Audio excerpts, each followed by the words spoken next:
mi idea ahora es empezar esos trigos que tienen una historia y encima veo que se adaptan mejor a nuestras tierras, empezarlos a promocionar y que la gente los pida. Que mi comida dependa del precio de un barril hecho en Arabia. Quizás la parte que menos se conoce de todo lo que haces, ¿no? Que también ahora estás intentando darlo a conocer, es esa parte que hablabas de cerrar el círculo, te has metido en la agricultura. Sí. Explícanos un poco cómo es todo este nuevo viaje que te has metido. Y encima es un viaje que me está encantando y yo así un poco de broma lo digo, mira, yo creo que soy panadero, pero es la excusa para poder ser agricultor, aunque sin ganarme la vida de ello, ¿eh? O sea, al final también lo hago desde una ventaja, ¿no? Soy un alumno de agricultura que tengo la suerte de no depender mi salario de la agricultura, porque hoy en día eso es muy complicado y eso me permite pues hacer cosas distintas. Al final, siguiendo la lógica que hablamos antes, ¿no? Cuando uno empieza a buscar producto distinto, pero yo quiero trigo de aquí y recuperar variedades antiguas y hechas ya no solo en ecológico, sino quiero ver cómo es, más allá de un sello ecológico, qué hay detrás de esa agricultura, te das cuenta que la oferta es muy reducida aún y más lo era hace unos años. Entonces empezamos la idea de tener un campo propio, ¿no? Una finca. Yo hace años que me cultivo, pero siempre eran rinconcitos que me dejaban colegas míos agricultores, especialmente pues de viñedos y tal. Mira, tengo 1 hectárea, tengo 2, tengo 4 libres. Pero no tenía un sitio fijo en el que desarrollar un tipo de agricultura que cuando la escuché hace años me cautivó, que es lo que se llama agricultura regenerativa. Y por fin hace poco más de 2 años tenemos una finca en Vilanova mismo, una finca abandonada, desértica, desértica no, en proceso de maltrato de la tierra, muy agotada a nivel de recursos, que hacía décadas que no se utilizaba, más que pues para ir esperando que algún día se recalificaran los terrenos, que es lo que está pasando aquí hoy en día, ¿no? Ya prácticamente nadie cultiva, está todo medio abandonado por la presión urbanística y por el sistema como está montado. Resumen, esa finca tan degradada la conseguimos recuperar. Hemos empezado asesorados con un grupo de agrónomos de agricultura regenerativa que se la toman como una finca ejemplo. O sea, nuestra finca es ejemplo de una asociación, de decir, un suelo muy maltratado, ¿cómo conseguimos, en medio de un proceso de cambio climático brutal, cómo conseguiremos cambiarlo? Que en ello estamos.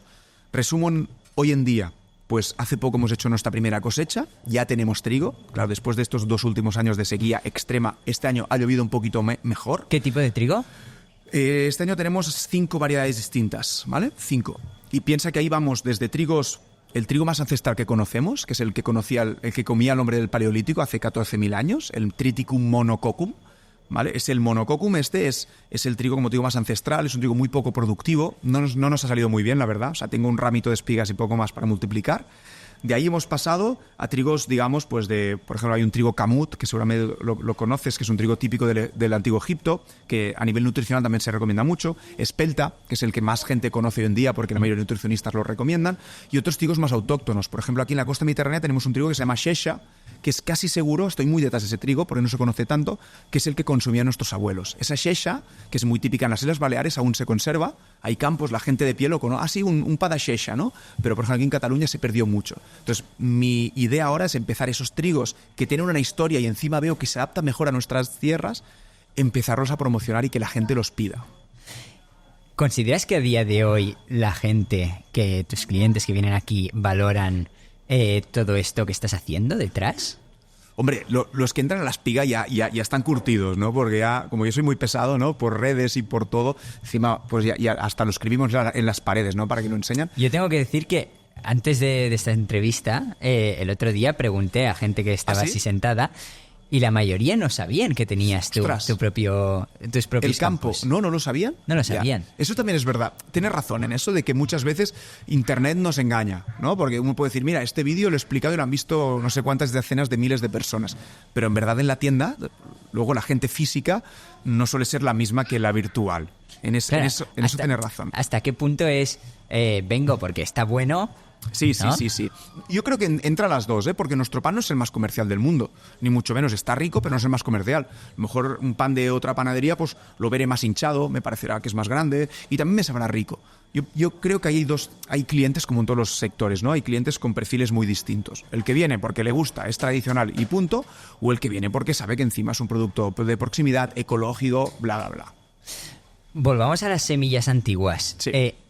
Una de las preguntas que tenía era ¿cómo de fácil es conseguir una semilla antigua sin que haya pasado... Modificaciones, ¿no? Exacto. Bueno, para eso también hay estudios genéticos, ¿no? Al final, por ejemplo, hay un centro, el Centro Cerealístico Español de Recursos Fitogenéticos. Ahí todo el mundo somos propietarios de unas semillas, ¿no? Tú podrías llamar mañana hasta Madrid y decir, yo quiero tal variedad de trigo, y te dan un sobrecito con 50 semillas, creo que son, y tú las podrías multiplicar si quisieras. Y se analizan genéticamente que sea esa variedad antigua.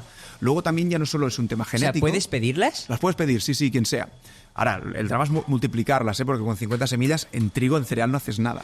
Pero luego también yo tengo muchos libros antiguos de mediados del siglo pasado, donde explican, ya de un tema más agronómico, pues esa espiga era alta. La mayoría de trigos antiguos eran muy altos y hoy en día nos pasa. Fijaros, si vais por la carretera, zonas cerealísticas, por ejemplo, vas aquí a Andorra y pasas por toda la parte de Lleida, Sagrià, etcétera, vas a ver espigas muy bajitas. Hoy en día el trigo es muy, muy enano, pero muy productivo.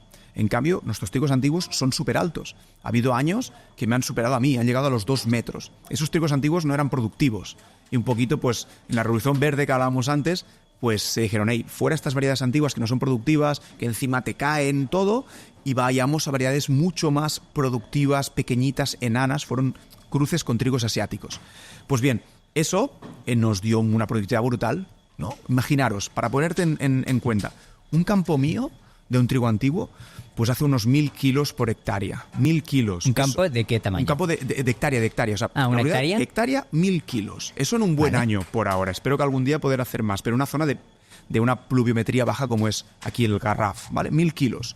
Si yo hiciera agricultura convencional, labrando, fertilizando, haciendo lo que sea, y variedades modernas, podría llegar a 3, 4, 5.000 kilos por hectárea. O sea, 4 o 5 veces más productividad que ese trigo antiguo. Entonces hay que tener mucha fe para querer hacer ese trigo antiguo. Claro, porque al final afecta totalmente al precio que tienes que poner de producto. No, pero no lo puedes subir. O sea, al final, al precio final, fíjate que a lo mejor pues una barra de una panadería al lado valdrá 1,20 y la nuestra 1,25. No lo puedes repercutir tanto.